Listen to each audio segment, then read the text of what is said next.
KanoKari episode 6 begins with Kazuya and Mizuhara finishing up their stay at the Hot Spring Hotel, and after that they go on a double date with one of Kazuya's friends and his girlfriend, Ruka, who seems to know the truth that Mizuhara is actually a rental girlfriend.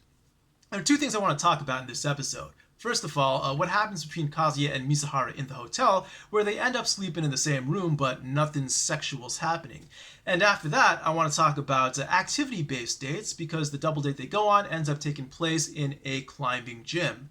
So, carrying over from episode 5, we have the two grandmothers trying to set up Kazuya and Mizuhara to sleep in the same room. Kazuya decides he doesn't want to make Mizuhara uncomfortable, so he offers to sleep outside.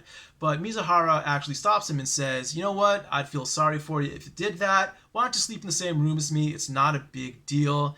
And the show frames this in a way that we're supposed to view this as a positive development between the two, and as something that could probably bring them romantically closer together. I would have to disagree. In the real world, that's not how it would go. If you're sleeping in the same room with a girl but nothing sexual is going on, that doesn't mean that she likes you or that she is attracted to you somehow. What that means more than anything else is that she trusts you and that she's comfortable around you. In much the same way that she'd be comfortable if she were sleeping in the same room as one of her girlfriends. And that's ultimately how she'll end up viewing you, as just one of the girls and just being a friend.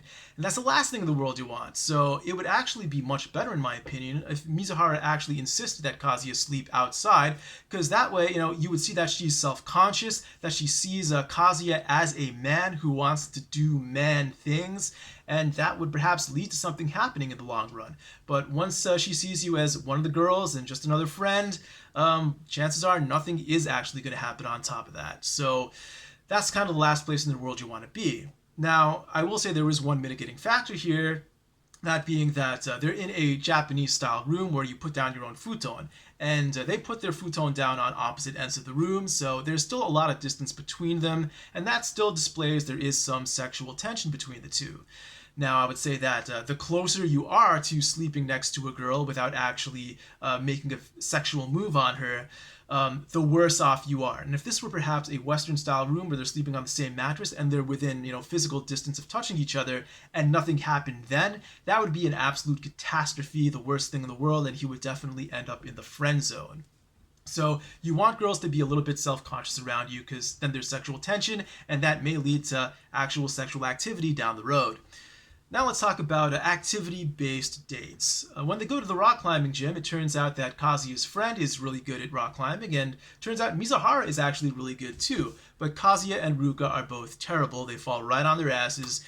And so what does this mean, especially early in a relationship?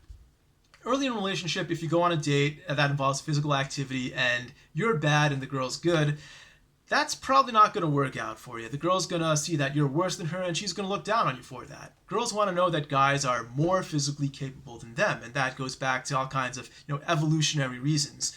But if the girl sees that you're worse than her, and this is early on in the relationship when she's still trying to decide if you are the right guy for her, she's going to be less impressed, and she's going to think, well, I'm probably getting attention from lots of other guys, and if you're worse than the average guy at this physical activity, maybe I could try another guy out and he might be better for me. So that's not the situation you want to be in. Now, later down the line in a relationship, it's okay to be, or to show that you are worse than a girl at something physical, because then she'll probably know that you have other positive traits as well, and she'll accept this more readily. But early on, it's not such a good thing. And on the other hand, you don't want to try too hard to impress a girl, because that's a turnoff as well. And guys are constantly trying to impress girls and to show off for girls, and girls are used to this. If that's the game you want to play, you're probably not going to win. So what you want to do on an activity-based date is not to have your main purpose to try to impress her, but to have casual fun and to not embarrass yourself and to perhaps incidentally impress her. That is the ideal outcome here, to impress a girl while just kind of being yourself and doing something that you enjoy and know that you can do reasonably well. In my case, for example, I'm a good swimmer. I can do pool dates, beach dates, no problem. And even if a girl, in the unlikely chance that she is a better swimmer than me, we don't have to do anything directly competitive, and she'll still think that I'm good at swimming and that she knows she is too. But I would never go to a girl to like a golf driving range or to a rock climbing gym because I'm bad at those things. Maybe later on in a relationship, sure, but early on, I don't want her to see me as physically beneath her. Alright, so that's all for now, and I'm really looking forward to the next episode where we're probably going to see why Ruka knows that Mizuhara is actually a rental girlfriend.